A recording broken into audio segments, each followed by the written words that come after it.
YouTube के सभी श्रोताओं को मेरा नमस्कार। आज की कहानी है बाप बेटे की रुला देने वाली कहानी।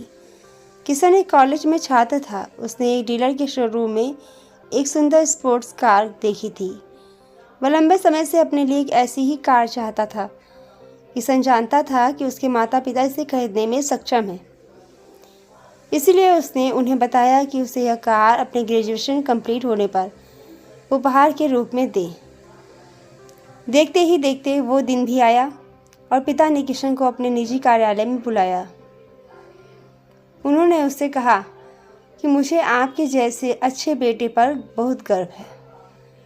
उन्होंने उसे बताया कि वह उससे कितना प्यार करता है और उसे एक प्यारे रैपर से लिपटा हुआ उपहार दिया।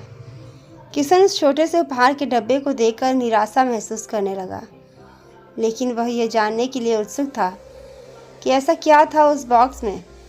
इसलिए उसने तुरंत बॉक्स खोला और उसमें एक लाल वस्त्र से लिपटी भगवत गीता देखी। आप बहुत अमीर हैं और आप मुझे केवल एक गीता दे रहे हैं। काफ़ी गुस्से से अपने पिता पर वो चिल्लाया और अपनी नाराज़गी और गुस्से के वश में आकर आओ देखा न ताओ तुरंत घर छोड़ दिया। काफ़ी साल बीत गए। किशन अब एक सफल उद्यमी बन गया था। वह अपने जीवन में खुश था। उसका विवाह हो चुका था और उसके 2 बच्चे थे। उनका परिवार एक सुंदर घर में रहता था, लेकिन उसके पिता के साथ अंतरंग संबंधों के कारण उसकी आत्मा अभी भी आहत थी। किशन उनके पिता का घर छोड़ने के बाद भी कभी उन्हें नहीं मिला था।